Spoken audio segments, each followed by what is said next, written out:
Bismillah, elhamdülillah. Ve salatu ve selamu ala nebiyyina Muhammed ve ala alihi ve sahbihi ecma'in. 4 derece kitabı anlatmakçımız. Allah Teala жеңилдик берсин. Allah Teala жана ката кетирүүдөн, адашып калуудан Allah Teala сактаган болсун. 3-cü erejege келгенбиz. 2-cü erejede biz ошол эмелер тууралуу өткөнбүз. Ортомчу алуу тууралуу, шапаат тууралуу өткөнбүз.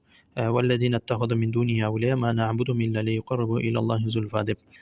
Биз дейт аларга эч кандай бир эме үчүн сыйынган жокпуз, аларга сыйынган, алар биздин ортобузда жөн эле бизди ошол Аллахка жакындатыш максатта эле сыйынып жатабыз деп айтат деп ошол тууралуу баян кылганбыз, сабак кылганбыз. Бүгүн болсо ошол 3-cü эреже дагы бул азыркы учурдагы маанилүү негизи эле тавхид жана ширк маселеси. Бул мусулман адамдын төрөлгөндөн баштап жаны чыкканга чейин окуп үйрөнө турган илимдердин бири. Эгерде инсан жакшы нерсени окуп билбесе, жакшы нерсе эмне экенин билбейт, жана эгерде инсан жаман нерсе эмне экенин билбесе, жаман нерсе эмне экенин да билбейт.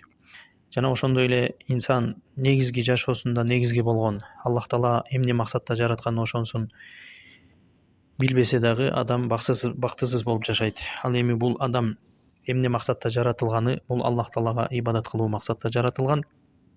Бардык макулукаттар, инсандар, адамдар эле эмес. Жана ошол тавхид себептүү. Ал эми инсан ошол тавхид бул дүйнөнүн жана акыреттин бактылуулугуна жеткире турган нерсе. Ал эми адамды бул дүйнөдө кор кылып жана кыяматта дагы, тигил дүйнөдө дагы тозокко түшүрүп корголо турган нерсе бул ширк. Жана ошондой эле ширкти дагы окуп үйрөнүш керек адам. Ошол ширкти дагы адам окуп үйрөнүш керек. Бул дүйнөсүндө бактысыз болуп калбаш үчүн, жана ошол ширк адам баласын бул дүйнөдө бактысыздык кылат, жана кыяматта дагы кор кылып бактысыз кылат. 3-cü эреже ушул айтып баштаган сөзүбүздөрдөй эле пайгамбарыбыз саллаллаху алейхи ва саллам доорунда адамдар ар нерсеге сыйынышкан. Бул эреже ушул тууралуу баяндайт. Ар нерсеге сыйынышкан. Азыркы замандагыдай эле ташка, бакка, өлүп кеткен солих пайгамбар жана солих инсандарга, жана ошондой эле периштелерге дагы сыйынышкан. Периштелерге да сыйынышкан, бактарак, бардык нерсеге сыйынышкан. Ошол тууралуу баяндайт. Ал-Каидату Талиса, 3-cü эреже. Ан-набийя саллаллаху алейхи ва саллям захара аля унасин мутафарриқина фи ибадатихим. Пайгамбар алейхиссалам дейт, пайгамбар болуп келген дейт, адамдарга ошол адамдардын ибадаттары ар кыл болгон, то есть ар нерсеге сыйынышкан. Ошондой адамдардын арасынан пайгамбар болуп дагы чыккан. Минхум ман я'будул малаика, алардын арасында периштелерге сыйынгандар болгон. Ва минхум ман я'будул анбия ва салихин, алардын арасында пайгамбарларга жана солих инсандарга сыйынгандар болгон. Ва минхум ман я'будул ахжар вал ашжар, жана алардын арасында дагы эмнелер болгон? Ташка жана бактарга да сыйынгандар болгон. Ва минхум ман я'будул шамсы вал камар, алардын арасында дагы кимдер болгон экен? Күнгө жана айга да сыйынгандар болгон экен. Ва каталахум расулуллахи саллаллаху алейхи ва саллам ва лам юфарриқ байнахум. Ал эми пайгамбарыбыз саллаллаху алейхи ва саллам аларды эч кандай айырмалаган эмес. Бардыгы менен бирдей күрөшкөн.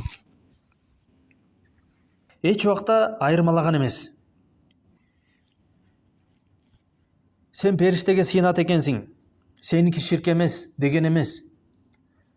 Жок, сен эле бакка сыйынып отурсуң, же болбосо сен ташка сыйынып отурсуң, сеники ширк. Ал эми өлүп кеткен анбия, периштелер, пайгамбарларга жана периштелерге жана солих инсандарга сыйынгандар, алардын амалдары ширк эмес деген эмес. Бардыгы менен бирдей күрөшкөн. баардыгы менен бирдей күрөшүп, баардыгынын амалдары ширк жана тозокко алып баруучу, тозокко алып баруучу жана тозокто түбөлүк калтыруучу амал деп белгилеп Аллах Таала Куранда айткан жана пайгамбар дагы хадистеринде белгилеп айтып кеткен. Ушул жерден дагы белгилеп айта турган нерсе, азыркы учурда кээ бир инсандар айтат, адам болду, мусулман болду, ал ширкке түшпөйт, ал ширк кылбайт, ал кандай амал кылса дагы анын амалы бейиштик болуп деп эсептелет. Жок, бул жалган сөз. Бул адашууга алып бара турган сөз. Жана кээ бир адашкан адамдар айтат, мусулман адам эч убакта ширк кылбайт дейт. Качан таухидти айтсаң, ушундай инсандар болгон өзүбүздүн жерибизден, ошолор ушундай ширктерди кылган десең, сен эмне биздин ата бабаларды ширк кылган дейсиң дейт. Биздин ата бабалар мусулман болгон дейт. Эч ким талашпайт, биздин ата бабалар мусулман болгон туура. Бирокто арасында да ширк кылгандар болгон. Көбүн эсеси ширк кылышкан. Айырмасы жок, кимге сыйынбасын. Ал периштеге сыйынабы, өтүп кеткен инсанга, солих инсанга сыйынабы, ташка сыйынабы, кабырга сыйынабы, баардыгы ширк деп аталат. Баардыгы ширк жана исламдан чыгара турган амал. Бул өтө коркунучтуу амал. Бул жөнөкөй оюнчук амал, жөнөкөй нерсе эмес бул. Бул адамды ширк, бул дүйнөдө бактысыз кылат. Жана тиги дүйнөдө адамды түбөлүк тозокко калтырат. Жана бул тууралуу дагы азыр аяттарды айтабыз. Жана азыркы кээ бир мусулмандар бешмал намаз окуп, жылына Рамаданда орозо кармап, ошол эле учурда хаж кылып, умра кылып, зекет, садакаларын берген инсандар дагы кандайдыр бир олияларга, ал олиялар деле өздөрү билбейт олия экенин, бирөөлөр айткан, зааму, андан кийин ошол ойлоп алышкан, ошондо олия деп. Ошолорду ортомчу кылып, ошолорго дагы сыйынгандар бар. Түзмө-түз сыйынгандар бар, жана ошолорду ортомчу кылгандар дагы бар. Айырмасы жок, ортомчу кылабы, өзүнө сыйынабы, экөө тең ширк. Ал эми ошентип аткан инсандар, алар айтат, жок дейт. Пайгамбардын доорунда алар дейт, ташка сыйынышкан дейт. Сөлөкөттөргө сыйынган дейт. Айырмасы жок, экөө тең ширк.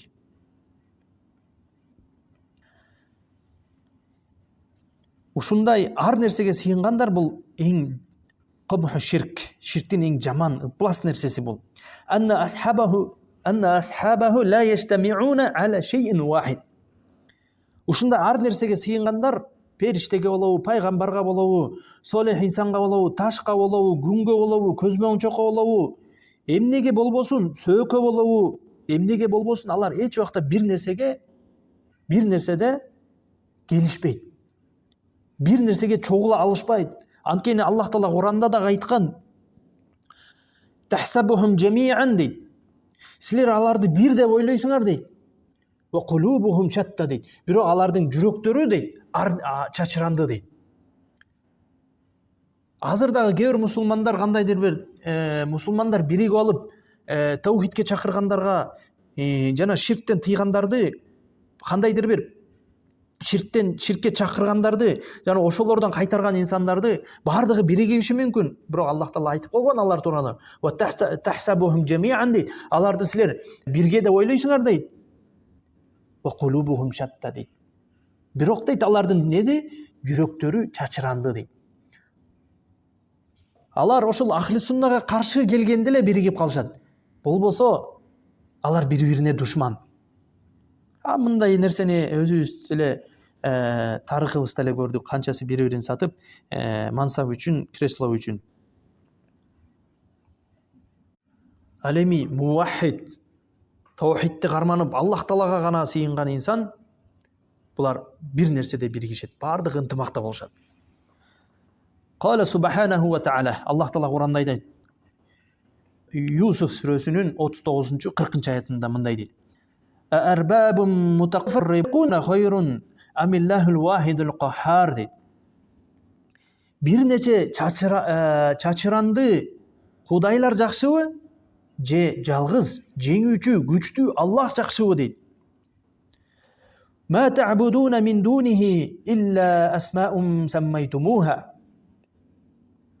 Силер Аллахтан башка нерселерге сыйынып жаткан нерселер өзүңөр эле, силер эле жана ата бабаңар ат коюп алган ысымдардан бөлөк эч нерсе эмес. Мындайча айтканда, силер сыйынып жаткан нерселер эч кандай күчкө дагы ээ эмес, эч кандай пайда бербейт, эч кандай зыяндан тоспойт дейт. Силер өзүңөр эле аттарды коюп, анан ошолорду Кудай деп сыйынып жатасыңар дейт Аллах Таала.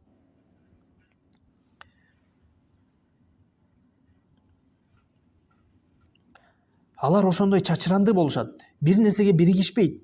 Анткени алардын негизги фундаменти чачыранды. Бирөө башка нерсеге сыйынат, бирөө ташка сыйынат, бирөө периштеге сыйынат. Жана алардын бөлүнүүсү убакыт өткөн сайын көбөйө берет. Аллах Таала мисал кылып Зумар сүрөсүндө мисал келтирет. Зумар сүрөсүнүн 29-аятында мындай мисал келтирет. Жанагы ар нерсеге сыйынгандарды, жана ошол бир эле Аллахка сыйынгандарды акыл иштетишсин, ушул мисалды ойлонуп, ушул аятты окуп, ойлонуп, тадаббур кылып, ойлонуп, ой жүгүртүп, баягы акылга келишсин дейт. Бул мисал мындай. Аллах Таала айтат: Дарабаллаху маталар раджулан فيه شركاء متشاكسون ورجلا سلما لرجل هل يستويان مثلا الحمد لله بل أكثرهم لا يعلمون deydi. Ne deydi? Allah bir kul kişini misal keltirет deydi. Аны талашкан көп кожоюндары бар deydi. Дагы bir кул кишини misal келтирет deydi. Анын бир эле кожоюну бар дейт. Ал ошого эле бир эле кожоюна баш ийет дейт. Эми экөөнү хал яставияни матала, эми ушул экөө окшошпу дейт. Алхамдулилlah, Аллахка мактоолор болсун. Бал аксарухум ла я'ламун. Жок, көп инсандар бул нерсени билишпейт. Бул нерсеге ой жүгүртүшпөйт. Бул мисал кандай? Мисалы бир инсан бар дейли. Ошол инсандын 5-6 же болбосо андан көп башчысы же болбосо кожоюну бар. Башкарган адамдары бар. Анан ошол жанагы кул инсандын ошол кожоюндардын ыраазысын табыш керек да. Бирөөсү башка бир нерсе каалайт, дагы бирөөсү дагы бир нерсе каалайт, дагы бир башчысы тигини кыл дейт, дагы бир кожоюну муну кыл дейт, дагы бир кожоюну тигини кыл дейт. Акылы чачырап кетет. Кимисинин буйругун аткарарын билбей калат. Жанагы ширк кылгандар, ар нерсеге сыйынгандар ушундай болот. Тиги Кудайдын ыраазысын табамбы, же тиги Кудайдын ыраазысын табамбы деп чачыранды да калып калышат. Ал эми экинчи мисалы, бул деген бир инсандын бир кожоюну болсо, ал билет кожоюну эмне кылса ошол инсандын, ошол кызматчысынан ыраазы болорун. Ал ошол баягы кожоюну ыраазы болгон нерсени кылат. Мынакей муваххид бул Аллахтын гана ыраазычылыгын табат. Аллахка кандай ибадат кылса Аллах ыраазы болот экенин билет. Жана Аллахка эч кандай ширк кошпой, ибадатында ширк аралаштырбай, ибадатына ширк кошпой, түзмө-түз Аллахка кайрылып, Аллахка ибадат кылат. Мынакей мисал келтирип атат, ой жүгүрткүлө дейт. Бал Аллах Таала айтып атат, андан кийин бал аксарухум ла я'ламун. Жок дейт. Бирок көп адамдар көбү муну билишпейт дейт. Чындыгында ошондой. Көбү адашууда, көбү билишпейт. Ал-мушрикун мутафаррикуна фи ибадатихим. Мушриктер, ширк кылган инсандар, алар ибадаттарында ар кандай, ар нерсеге ибадат кылат. Бирөө ташка сыйынат, бирөө столго сыйынат, дагы бирөө адамга сыйынат, дагы бирөө өлгөн инсанга сыйынат, дагы бирөө кабырга сыйынат, дагы бирөөсү арбакка сыйынат, дагы бирөөсү бир нерсенин рухуна сыйынат, дагы бирөөсү ташка сыйынат, дагы бирөөсү күнгө сыйынат. Ар кандай ибадатта алар чачыранды. والنبي صلى الله عليه وسلم قاتلهم ولم يفرق بينهم. Ал эми пайгамбар алейхиссалам аларды эч убакта бөлүп жарган эмес. Бардыгы менен бирдей күрөшкөн, бардыгын бирдей таухидке чакырган. Жана бардыгынын тең ибадаттарын ширк деп атаган. Каталал ватаниин.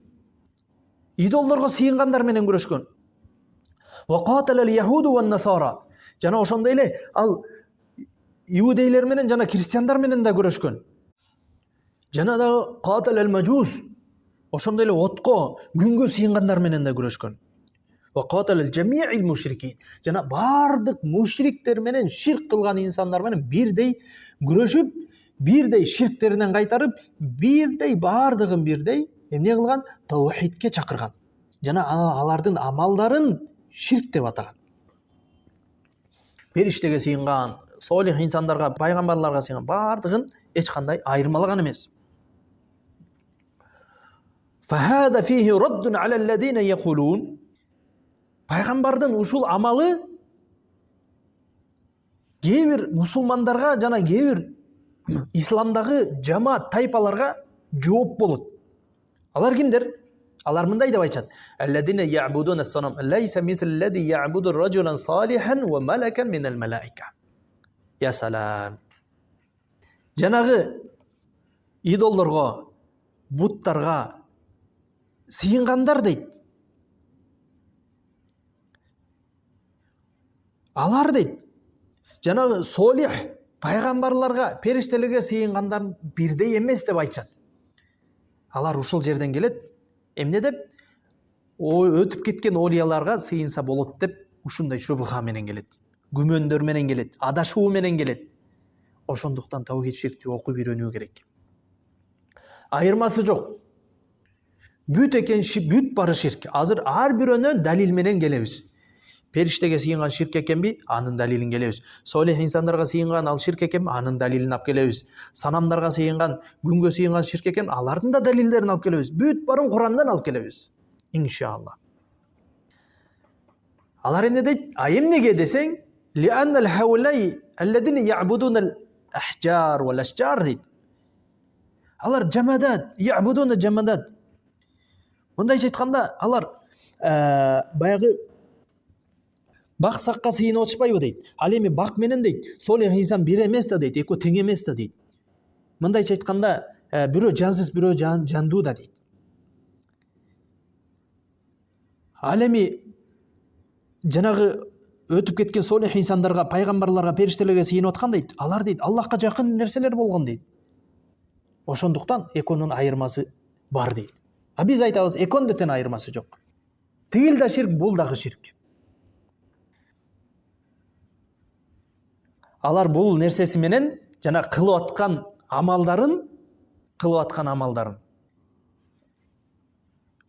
амалдарын жана ширктерин ширк деп өкүм чыгартпоосуну каалайт. Жана бул нерсе капырлык эмес, бул нерсе ширк эмес деп ушинтип адамдардын башын айлантат. Алардын амалдары туура деп айтышат. А биз башында айттык, пайгамбар саллаллаху алейхи вассалам, сүйүктүү жолбашчыбыз, пайгамбарыбыз саллаллаху алейхи вассалам эч кандай айырмалаган эмес. Бардыгын тең бирдей ширк деп атаган жана бардыгын тең бирдей динге чакырган, таухидке чакырган. Ошол эле яхудтар Узейр алейхиссаламга сыйынса, алардын амалдарын ширк деген. Ошол эле христиандар Иса алейхиссаламга сыйынса, анын дагы амалдарын ширк деген. Эч айырмалаган эмес. Периштелерге сыйынганы, солих инсандарга сыйынгандан бардыгын ширк деп атаган. Ширк деген لا تفرق فيه بين من يعبد رجلا صالحا أو يعبد صنما أو حجرا أو شجرا لأن الشرك هو عبادة غير الله كائنا من كان. هذا الإرجاء. Бул нерсе эреже. Ширк деген эч качан айырмаланбайт. Сен солих инсанга сыйындың, же ошону ортомчу кылдың, же сен ошол солих инсанга сыйынган, бул ташка жана күнгө сыйынган, же болбосо бакка сыйынган менен бирдей эмес деп айтышат. Бул нерсе адашуу. Сен кимге сыйынба? Сен кимди ортомчу кылба, ошол нерсе ширк деп аталат. Аллах муктаж эмес ал нерселерге.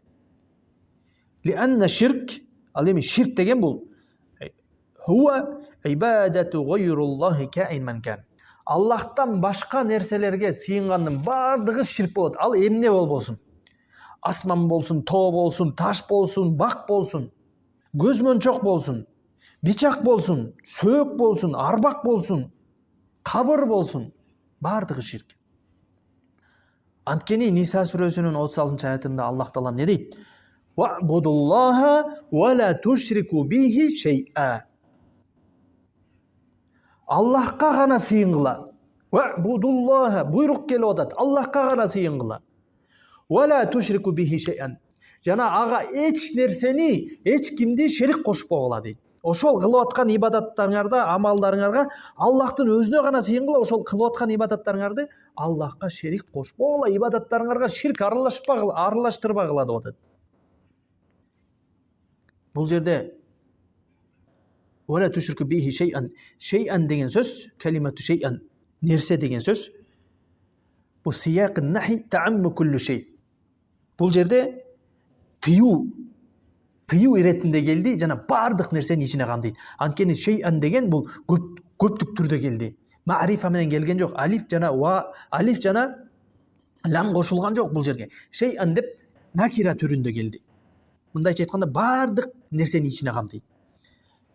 Таамму куллу ман ушрика ма Аллах азза ва жал. Бардык нерсени Аллах Таалага эмнени ортомчу кылып атат, Аллах Тааланын астында эмнеге сыйынып атат, башка нерсеге сыйынып атса, ошонун бардыгын ичине камтыйт. Периштеге сыйынсын, пайгамбарга, олияга, ташка, бакка, күнгө, айга, көз мончокко, сөөккө, арбакка, бардыгын ичине камтыйт. Буга далил Аллах Таала айтат Бакара сүрөсүнүн 193-аяты. وَقَاتِلُهُمْ حَتَّى لَا تَكُونَ فِتْنَةٌ وَيَكُونُ الدِّينُ لِلَّهِ. Алар менен жер бетинде эч бир ширк калбаганга чейин жана диндин бардыгы Аллах үчүн болуп калганга чейин алар менен күрөш дейт Аллах Таала.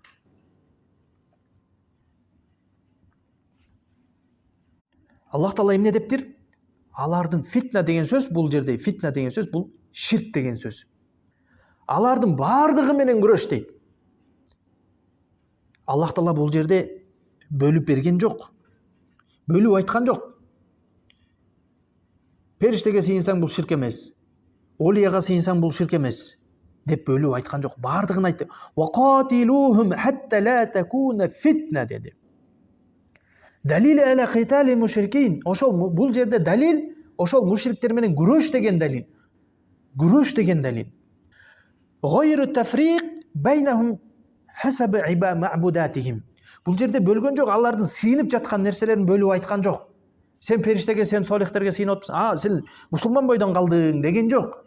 Сен эле мушрик болуп калыптырсың. Сен анткени ташка жана күнгө сыйынып атпырсың. Эгерде сен да тигилер сыяктуу периштеге жана солих инсандарга сыйынсаң, сен да мусулман болуп калмаксың деген жок. Бардыгын ширк деп атады. Жана вaqatiluhum деди. Бардыгын камтыды, бардык мушриктерди. Hatta la takunu fitna деди. Жер бетинде ошо ширк калбай калганга чейин күрөш деди. Ал фитна, бул жерде фитна деген сөз, ширк деген сөз. Жер бетинде ширк калбай калганга чейин күрөш дейт. Ким ширк кылып атат, ошого ширкти жеткир. Ошонун ибадатын ширк экенин баянда. Эгерде тобо кылып кайтпасаң, сен мушрик болосуң деп айт деп күрөш деп атат. Ва якуну дину лилlah. Жана диндин бардыгы Аллах үчүн болгонго чейин күрөш деди. Такуну ибадату куллуху лилlah. Бардык ибадат, бардык инсандар Аллахка ибадат кылып калганга чейин күрөш деп атат. Эч кандай Аллах Таала шерикке муктаж эмес. Эч кандай бир периштеге муктаж эмес. Бир дуаңды кабыл кылыш үчүн периштени ортомчу кылба. Аллах Таала айтып атат: "Удуни астажиб лакум." Мага дуа кылгыла, мен силердин дуаңарга жооп беремин деп атат. Айткан жок. Удуни би васати шей. Удуни би васати када деп айткан жок. Мага дуа кылгыла, ортомчу бир нерсени кылгыла деп айткан жок. Аллах Таала айтады: "Удуни астажиб лакум". Удуни деген сөз бул жерде нундан кийин я мутакаллим мага дуал кылгыла деп атат. Ким грамматиканы түшүнсө ошол билет. Мага дуал кылгыла деп атат. Ва астажиб лакум, жана силерге жооп беремин деп атат. Эч кандай ортомчуну айткан жок Аллах Таала. Азыр эч кандай айырма жок экен. Бардыгы ширк экен. Кимге жана эмнеге сыйынбасын, бардыгы ширк экен. Аллахтан башкага сыйынып атам, болду ширк. Ал эмне болбосун, бардыгы ширк деп аталат. Айырма жок. Азыркы кезде кээ бирөөлөр баягы чычкандарга да сыйынгандар бар. Индияда мына чычкандарга сыйынгандар бар. Индияда мындайча айтканда жашоодо эмне болсо бардыгына сыйынышат. Аллаху. Эми далил, азыр далил алып, ар бирөөнү бөлүп айтабыз. Жана күнгө, айга сыйынгандар тууралуу, периштелер сыйынган тууралуу ар бирөөнө бирден экиден далил айтабыз. Азыр далил ва далилу шамсу вал камар. Жанагы күнгө жана айга сыйынгандар тууралуу. Күнгө жана айга сыйынгандар булар мушриктер. Аллах Таала анткени алар тууралуу өкүм чыгарган. Не дейт? Аллах Таала айтат: قوله تعالى ومن آياته الليل والنهار والشمس والقمر لا تسجد للشمس ولا للقمر واسجدوا لله الذي خلقهن إن كنتم إياه تعبدون. Ne deyt? Аллах Тааланын мындайча айтканда күн, ай, күндүз жана түн бул Аллахтын кудретинин белгилеринен. Күнгө да, айга да сажда кылбагыла. Сажда бул ибадат, сажда кылбагыла. Аларды жараткан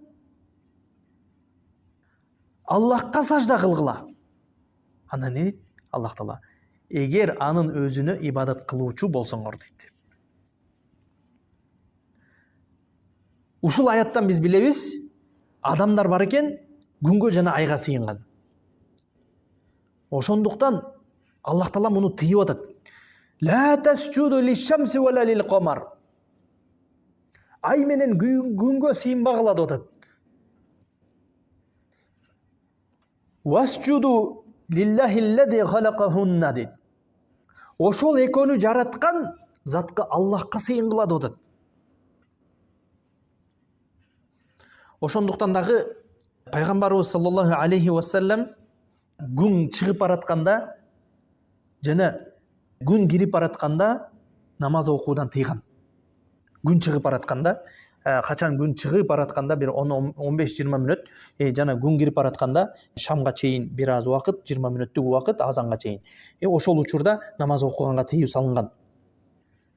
Пайгамбарыбыз саллаллаху алейхи вассалам тыйган бул хадис Бухарида келген. Bu Müslim'de, Bukhari'de jana Müslim'de gelgen. Abdullah ibn Umar radıyallahu anhuma enne Resulullah sallallahu aleyhi ve sellem qal deyt. Abdullah ibn Umar aytat deyt. Peygamber sallallahu aleyhi ve sellem aytadi: La yataharra ahadukum fayusalli inda tulu'i shams ve la inda ghurubiha deyt. Sizlerden biröңөр deyt bayanday ушул учурларда намаз окубасын дейт. Кайсы учурларда? Тулу'i шамс, күн көтөрүлүп бараткан учурда, ва инда гурубиха, жана ошондой эле күн кирип баратканда окубасын дейт. Бул эмне деген маани?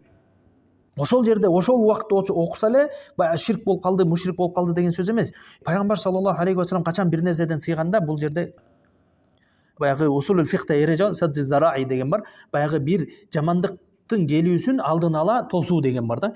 Эгерде силер ошондой болуп калсаңар, ошолорго окшошуп каласыңар. Балким силер дагы ошондой ибадат кылып, ошолорго окшошуп, балким сыйынып ибадат кылып калышыңар мүмкүн. Баягы жамандыкты алдын ала тосуп, Пайгамбар саллаллаху алейхи вассалам тыюу салган. Бул маселе фикхи маселе. Анткени ушул учурларда дагы баягы мажустар күнгө жана айга сыйынгандар, ушул учурда күн чыгып аткан учурда сыйынышат күнгө, жана күн кирип аткан учурда дагы ошо күнгө сыйынышат. Жанагы күнгө сыйынгандар. Анан кийин ушул учурда да ибадат кылуу бул ошол мажустарга, баягы мушриктерге окшошуу дагы бар. Ошондуктан дагы Пайгамбар саллаллаху алейхи вассалам дайыма капырларга, мушриктерге окшошууну тыюу салган. Ошондуктан кийимдерде дагы баскан турган сүйлөгөндөрдөн дагы пайгамбар саллаллаху алейхи вассалам тыйылган. Биз тыйылганбыз мушриктерге, капырларга окшошуудан, алардын кийимдерин кийбөөдөн, алар кантип кандай жаргондор менен, көчөдө кандай жүргөндөр менен жаман сөздөрү. Ушул жерден дагы мисал, ушул жерден да айта кетет нерсе пайда, баягы жахил мусулман болот го, жахил. Ошолордун мисалы жаман адаттарынан дагы биз тыйылганбыз. Баягы исламга каршы келген жаман адаттары бар, жанагындай жаргон сөздөр бар, жаман сөз сүйлөгөн. Бир эки мисалы койчай, ушундай жаман сөздөр. Бул эми сөз өзү койчу деген сөз, эми өзү сөз жакшы, бирок жанагындай жаргон менен сүйлөө бул жахилияттын бир белгилеринен. Биз ошондой жахилияттардын адаттарынан, жаман кылык жоолуктарынан биз тыюу салынганбыз. Ошолордон дагы алыс болгонго Аллах Таала бизге товфик берсин. Азыр биз эмени айттык, күнгө жана айга сыйынгандар тууралуу, ага далил айттык. Андан кийинки маселе жанагы периштелерге сыйынгандар тууралуу Аллах Таала эмне дейт? Аллах Таала дагы бул тууралуу, алар дагы периштелерге сыйынгандар дагы мушрик деп Аллах Таала Куранда да айткан. Алардан тыюу салынган. Аллах Таала айтат: "Ва далилул малаика قوله تعالى ولا يأمركم أن تتخذوا الملائكة والنبيين أربابا" дейт. Биз дейт, жана ал дейт, пайгамбар, силерди дейт, периштелер менен жана пайгамбарларды өзүңөргө Робби Кудай кылып алууга буйрубайт дейт. Алууга буйрубайт. Силерди мусулман болгонуңардан кийин кайра силерди капырлыкка буйрумак беле дейт. Мынакей, силер мусулман болгондон кийин кайда капырлыкка буйрубайт беле деген маани ошол периштелерге сыйынган бул капыр болот экен, мушрик болот экен. Жана дагы ва далилул анбия каулуху таала, жана өлгөн пайгамбарларга да сыйынган инсандар тууралуу. Булар кимдер тууралуу? Христиандар жана яхудилер, жана ошого окшошуп пайгамбарларга сыйынгандар тууралуу дагы Аллах Таала Куранда айтат. Бул тууралуу Аллах Таала айтат: "Ва из кала Аллаху я Иса ибн Марьям, анта култа лин-наси иттахудуни ва уммия илайхейни мин дуниллах." Мына Аллах Таала айтты дейт: "О Мариямдын уулу Иса, сен адамдарга мени жана менин энемди Аллахтан бөлөк эки кудай кылып алгыла деп айттың беле, ошолорго ушундай буйрудуң беле, ушинтип айттың беле" дейт. Андан не дейт? "Кала субханака ма якуну ли ан акула ма лайса ли бихаккин" дейт. Эмне дейт? Иса алейхиссалам айтат: "Сен аруу тазасың" дейт. "Кала субханака", сен аруу тазасың, ширктерден, бардык жамандык нерседен аруу тазасың дейт. "Менин акым жок нерсени айтууга мага туура келбейт" дейт. Туура келбейт. "Ин кунту култуху факад алимтаху" дейт. Эгерде мен айткан болсом, сен аны билмексиң дейт, сен аны билесиң дейт. Билмексиң дейт. "Та'ламу ма фи нафси ва ла а'ламу ма фи нафсик". Сен мендеги нерсени сен билесиң дейт. Мендеги нерсени сен билесиң дейт. Мен болсо сеникин билбейм дейт. "Иннака анта алламул гуюб". Чындыгында, акыйкатта сен, чындыгында сен кайып нерселерди билүүчүсүң дейт. Ушул аяттардан дагы билебиз, периштелерге сыйынган бир тайпа адамдар болот экен. Жана дагы пайгамбарларга дагы сыйынган бир адамдар болот экен.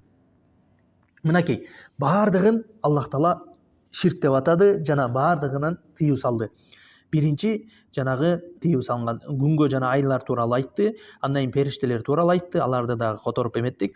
Андан кийинки ошол жанагы пайгамбарларга сыйынгандарды дагы, аларды дагы Аллах Таала айыптап, жамандап айтып жатат. Ушул жерде жанагы уббадул кубур, жана кабырга сыйынган, кабырдагы арбактарга сыйынгандарга дагы ушул жерде жооп бар да. Ушул аяттарда ошолорго жооп бар.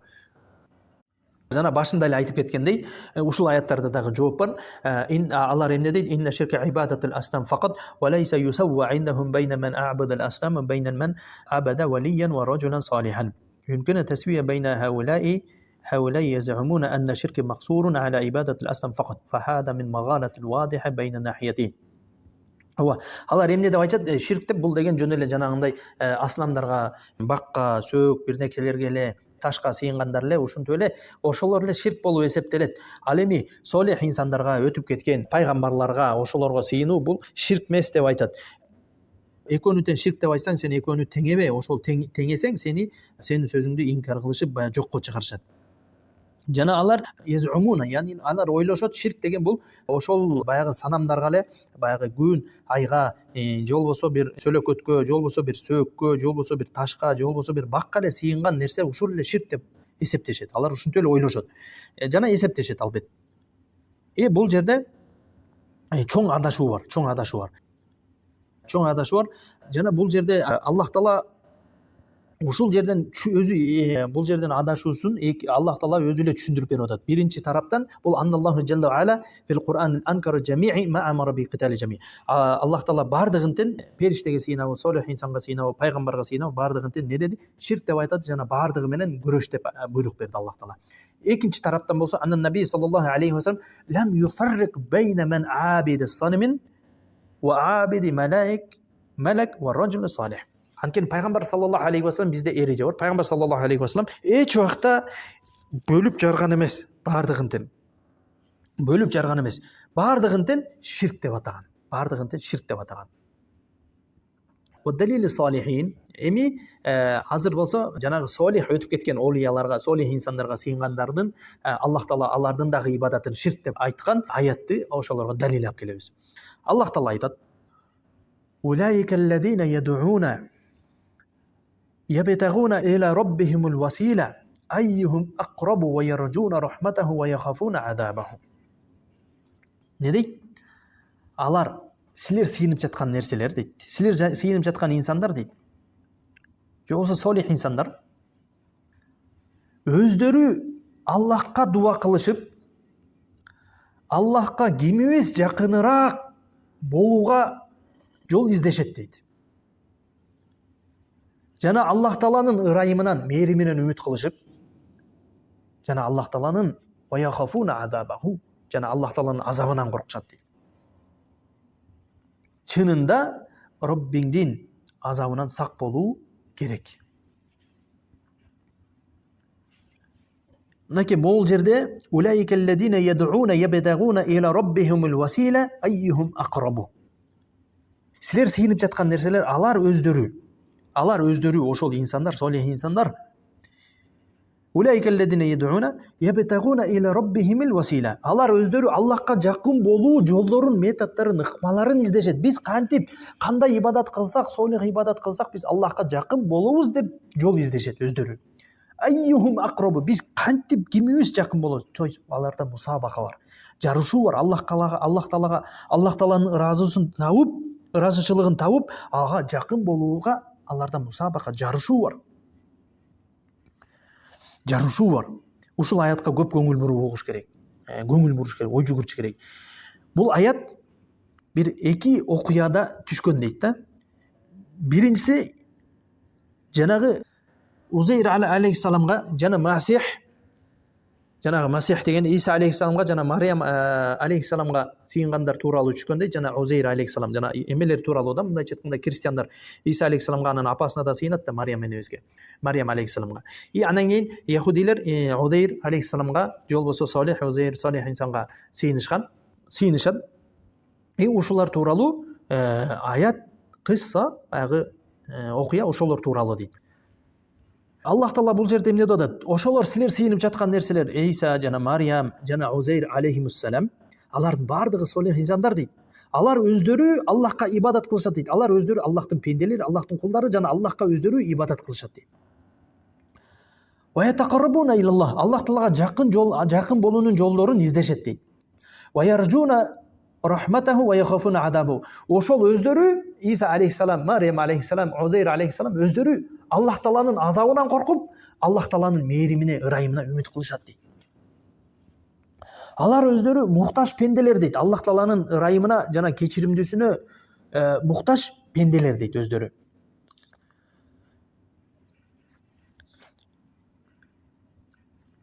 Жана өздөрү солих инсандар менен, жакшы амалдар менен,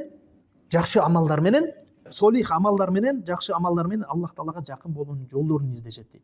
Ябтагуна иля роббихимул васила. Каргандай методдорду, ыкмаларды, жолдорду карап, биз кимибиз Аллахка жакын болот экенбиз деп ибадат кылышат дейт. Курб. Ал-васила деген бул ат-таа, жакшы Аллах Таалага жакшы амалдар менен жакындоо. Ибада. Алла шариатта уруксат берилген ибадаттарды кылуу менен биз Аллахка жакындайбыз. Эми ошолорго ибадат кылуу бул ширк. Анткени эмнеге алар өздөрү ибадат кылат экен, өздөрү Аллах Таалага муктаж экен, алар Аллах Тааланын кулдары экен өздөрү. Жана Аллах Тааланын азабынан коркуп, Аллах Тааланын ырайымына үмүт кылышат экен. Туурабы? Ал эми экинчи баягы окуя, бул биринчиси жана үчөө тууралуу түштү дебедикпи? Экинчиси болсо дагы бир эмеси бар, окуясы бар. Бул деген унасу минал мушрикин кану я'будуна нафаран минал джин. Качан бир эмелер болгон дейт, бир инсандар болгон дейт, алар жиндерге сыйынышкан дейт. Убакыт өтүп алар жиндер баягы пайгамбар саллаллаху алейхи вассалам дооруда бул уже. Анткени пайгамбар саллаллаху алейхи вассалам жиндерге жана инсандарга келгенде пайгамбар элчи болуп, аларды дават кылганда жиндер дагы ошол даватты кабыл кылып, исламды кабыл алышкан дейт. Анан кийин алар дагы өздөрү ошол жакшы ибадат кылып, Аллах Таалага жакын болуунун жолдорун издеп, Аллах Таалага ибадат кылып калышкан дейт. Ал эми тигилер болсо билбей эле дагы эле сыйынып жүрө беришкен дейт аларга. Ушул эки окуя тууралуу түшкөн дейт жаңы эле аят. Кайсы аят экен бул? 17 сүрө, Исра сүрөсү да, бул Исра сүрөсүнүн 57 аяты. Кандай болгон күндө дагы бул аят берки окуя тууралуу түшкөнбү, окуя болгондо түшкөнбү, же тигиле христиандар же яхудейлер тууралуу түшкөнбү? Мындайча айтканда, солих инсандарга ибадат кылганга болбойт деген маанини камтыйт бул аят. И ошолордон Аллах Таала тыйып атат бул аят менен. Алар кимдер болбосун, пайгамбарлар болсун, сыддыктар болсун, солих инсандар болбосун, бардыгына тең ибадат кылган болбойт деп атат. Анткени бардык пенделер бардыгы тең бул Аллахка муктаж, Аллахтын мээримине, ырайымына муктаж. Жана алардын бардыгы Аллах Тааладан коркушат. Эми бул аяттагы васила деген сөздүн маанисине келсек, бул жерде сөзсүз кичине бул тууралуу эми экинчи эрежеде айтканбыз, бирок азыр дагы кичине баяндап коюу. Анткени азыркы учурда көп эле жайылып кеткен. Ал васила деген сөз мааниси бул ат-таа вал курб. Баш ийүү же болбосо курб, баягы жакындоо деген маани. Бул араб тилинде тилдеги мааниси, бул тилдик мааниси деген бул бир нерсе менен жакындоо. Мисалы, эгерде биз мурунку заманда баягы кудуктан суу алышканда, терең кудуктан, ошол терең кудукка баягы арканды байлап алып, анан кийин арканды илип, анан ошол арканга чаканы байлап, анан кийин суу алышканда, туурабы? Ошол аркан, ошол жип бул васила деген сөз. Ошол сууга жеткирип, суу менен адамдын ортосундагы ортомчу нерсе. Ошону жеткирип, ошол кызматты кыла турган нерсе. Васила деп ушуну айтат. Кандайдыр бир шариатта уруксат болгон нерселерди колдонуп биз Аллахка жакындасак болот. Бул кандай? Солих амал, жакшы амалдар, намаз окуу, таухид менен жашоо, таухидти окуп үйрөнүү, ширктен алыс болуу, сүннөт менен жашоо, бидаттан алыс болуу, бул ошол Аллахка жакындоо болуп эсептелет. Ал эми жана адашкан суфийлер же болбосо ошол адашкан адамдар бул васила дегенде эмне деп түшүнүшөт? Мындай да: антажала байнака ва байналлаху васита минал аулия ва салихин вал амват. Алардын васила дегенде жана ортомчу деген түшүнүгү булар эмне дейт? Сен дейт өзүң менен Аллахтын ортосунда өлүп кеткен бир олия, солих, пайгамбар өлгөндөрдү ортомчу алуу, ушул сенин ортомчуң деп эсептешет. Ортомчу деген маанини ушинтип түшүндүрүп беришет. То есть сен менен Аллахтын ортосунда бир өлүп кеткен бир солих инсанды ортомчу кыласың дейт. Дуа кылсаң ошонун аркылуу кыласың. Баланча мага ортомчу болуп бер, баланча мага ходатайство кылып бер деп ушинтип эме кыласың. Бул тууралуу дагы Аллах Таала Зумар сүрөсүнүн 3-аятында эле бул тууралуу айтып койшкан алар тууралуу. Аларга качан бул тууралуу айтканда, алар эмне дешкен? Ма набудухум. Бул тууралуу өткөнкү эрежеде айткам, экинчи эрежеде. Азыр да айтып коелу. Ма набудухум илля ли yuqarribuna ila Аллахи зульфа. Биз жөн эле бизди Аллахка жакындатыш үчүн эле ошону ортомчу кылып атабыз, сыйынып атабыз дейт. Ал-васила индал хаулай мухаррифин. Жанагы адашкан адамдарда васила дегендин сөзү антажала байнака ва байналлаху васита туаррифуллаху бика ва тунқилу лаху хажатак ва тухбируху анка. Ал дейт, алардын мааниси мындай жаңы эле айттык. Алардын мааниси сен менен Аллахтын ортосунда бир ортомчу алуу. Ал деген ошол өлүп кеткен бир солих инсан болсун, арбак болсун, ким болбосун ошондой бирөөнү ортомчу кыласың дейт. Ал сенин муктаждыктарыңды Аллахка жеткирет, сен дуаңды Аллахка жеткирет дейт. Жана сен эмне кандай хажаттарың, баягы муктаждыктарың болсо ошол Аллахка жеткирет дейт. Эми суроо, бул жерде суроо, бул бардыгы ширк албетте. Аллах Таала ошол сенин муктаждыктарыңды билбейби? Аллах Таала ушундай кемчиликтүү затпы, сенин муктаждыктарыңды ошолор аркылуу эле билиш керекпи? Өзү биле албайбы? Аллах Таала сен дуа кылсаң дуаңды кабыл кылбайбы? Же дуаңды укпайбы? Суроо да. Же Аллах Таала ушундай эле баягы бахил, баягы ичтар, зыкым затпы? Же Аллах Таала сенин муктаждыктарыңды көрбөй турабы? Же укпай турабы сенин дуаңды? Ушинтип суроо бериш керек да аларга. Субханалла. Аллах Тааланы ушундай ошолор ортомчу алып аткандар Аллах Тааланы кемчилдиктүү, бир айыптуу сыпаттар менен сыпаттаганга барабар. Эмнеге дегенде сенин дуаңды, сенин муктаждыктарыңды ошол таңкылдап атпайбы, баягы жеткирип берет атпайбы? Анда эмне Аллах Таала көрүүчү эмеспи? Сенин муктаждыктарыңды көрбөй турабы? Аллах Таала угуучу эмеспи? Сенин дуаларыңды укпайбы? Эмнеге аларды ортомчу кыласың? Улайика аллазина yad'una yabtaguna ila rabbihimul wasila. Алар дейт, ошол өздөрү Аллах Таалага жакындоо үчүн баягы эмне кылат дейт? Жолдорду издешет дейт. Бул аяттагы Ахлу Суннанын дагы бир чоң бир далилдеринен бул деген ошол адам баягы дуа кылып атканда ортомчу кылса болот деген уруксат. Ал болот дегени ошол шариатта уруксат берилгендери. Өткөнкү сабакта баяндаганбыз. Ал деген ошол Аллах Тааланын ысым сыпаттары менен ортомчу кылуу. Анткени Аллах Таала айтат: "Валиллахил асмаул хусна", Аллах Тааланын дейт өзүнө таандык болгон кооз ысым сыпаттары бар дейт, кооз ысым сыпаттары.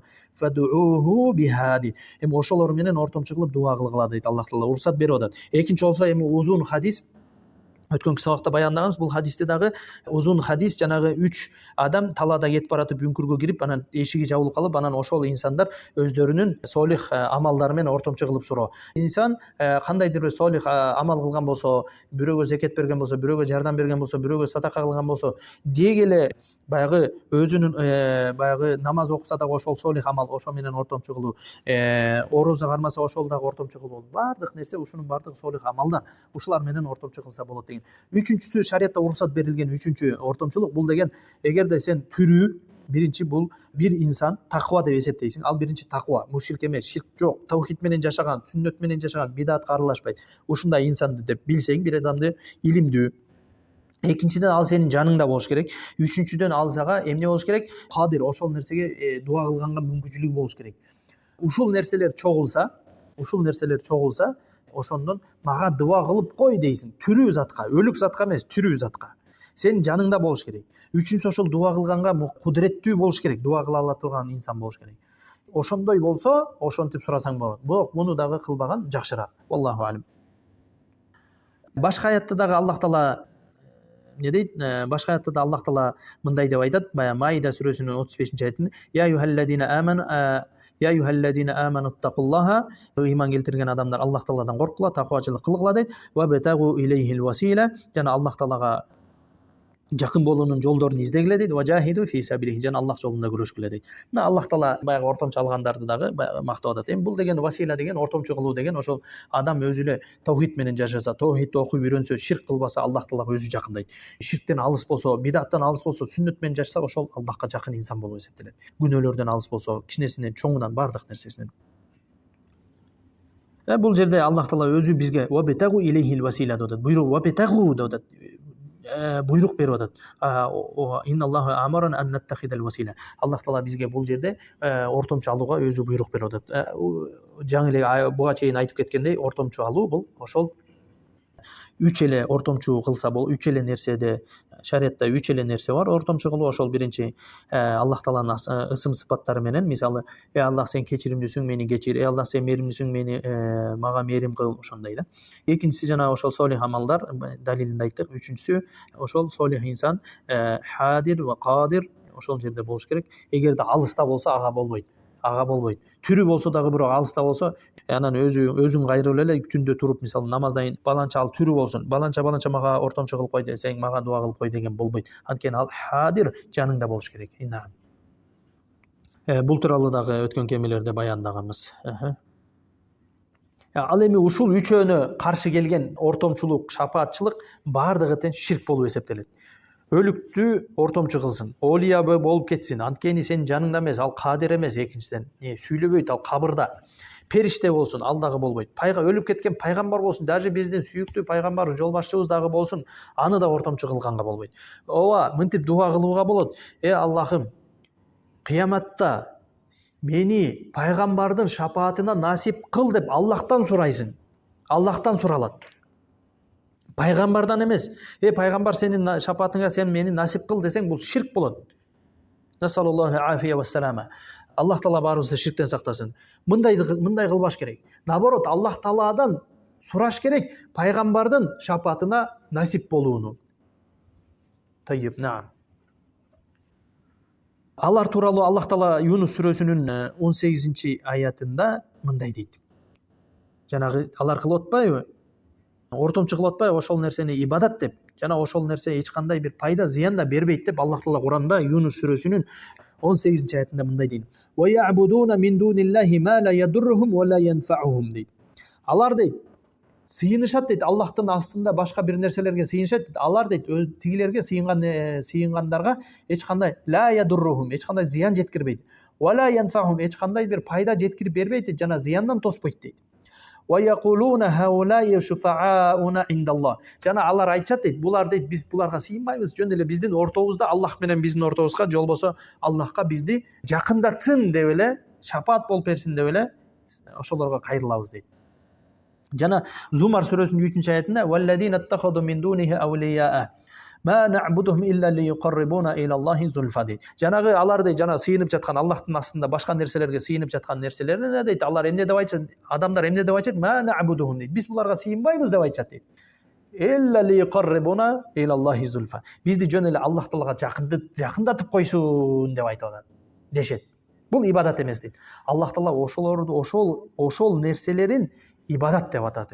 Эмнеге? Ва я'будуна деп айтып атат жана Юнус сүрөсүндө. Я'будуна мин дуниллахи. Аллахтын астында башка нерселерге сыйынат деп атат. Я'будуна мин дунилла. Ла ядурруhum ва ла янфa'uhum. Эч кандай бир зыяндан тоспогон, эч кандай бир пайда бере албаган, пайда жеткире албаган нерселерге сыйынат деп атат. Кийинки аятында валладина аттахаду мин дунихи аулия ма нa'будухум. Алар өздөрүнүн сөздөрүндө, алардын сөздөрүн Аллах Таала айтып берип атат.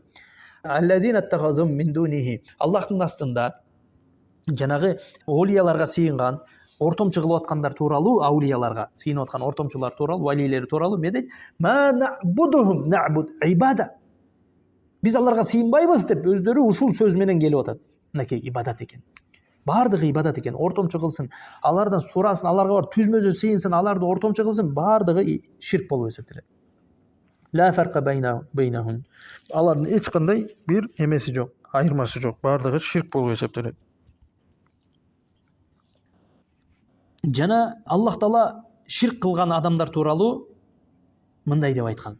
Алардын бара турган жери жана аларга Аллах Таала бейишти, жаннатты харам кылган. Аллах Таала айтат, бул Маида сүрөсүнүн 72-аятында Аллах Таала айтат: "Иннаху май юшрик биллахи фақат харрамаллаху алейхи жанна ва ма'вахун нар." Чындыгында дейт, Аллахтын астында Аллахка ширк кылган адамдар дейт. Иннаху май юшрик биллахи. Аллах чындыгында Аллахка ширк кылган инсандар дейт. Биллахи фақад харрамаллаху алейхи жанна. Аларга эмне дейт? Бейишти харам кылат дейт. Жаннатты бейишти харам кылат дейт. Ва ма'вахун нар. Жана алардын бара турган жери тозок, от дейт.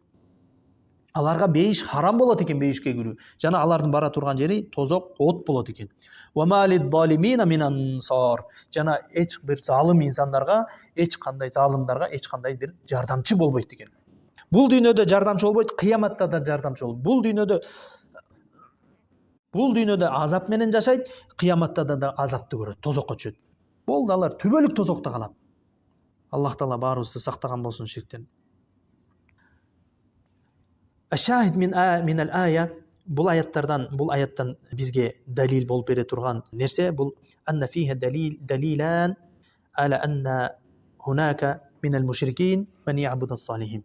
Жанаки матындагы сөз, ушул аяттар сөз, ваябдагуна иля раббихим васила деген аяттагы адамдар бар экен, ошо солих инсандарга сыйынган, ошолорду ортомчу кылган. Ошондой адамдар болот экен. деген түшүнүк келет ушул аяттан дагы. Ушуну айтат дейт, баяндайт дейт шейх.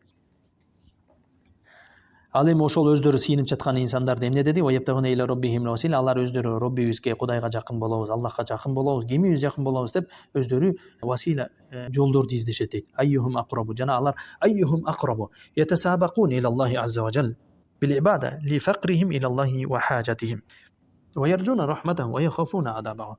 Айюхум акрабу, ай аларда дейт мусабака бар дейт, то есть жарышуу бар дейт.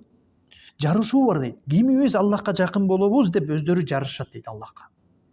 Солих амалдарды кылып, анткени алар билишет дейт Аллахтын астында алар факыр экенин. Эч кандай нерсеге баягы алсыз күчтөрү жетпейт экен, алсыз инсан экен алар өздөрү билет дейт.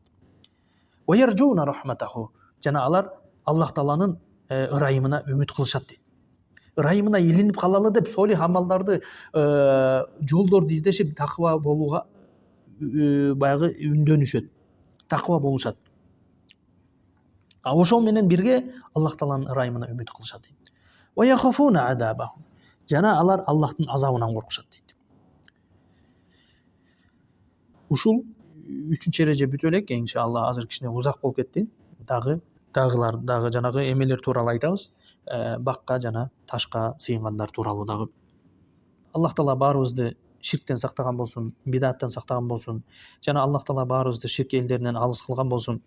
Аллах Таала баарыбызга бул дүйнөдө бактылуулук берсин, жана Аллах Таала бизди таухидте жашатып, жана таухидте жаныбызды алган болсун. Аллах Таала баарыбызга акыйкатты акыйкат деп көрсөтүп, жана акыйкатта жашатсын. Жана Аллах Таала баарыбызды жалганды адашуу деп көрсөтүп, жалган деп көрсөтүп, ал жалгандан, адашуудан Аллах Таала бизди алыс кылган болсун. Алхамдулиллахи ва салату ва салам аля набийина Мухаммад.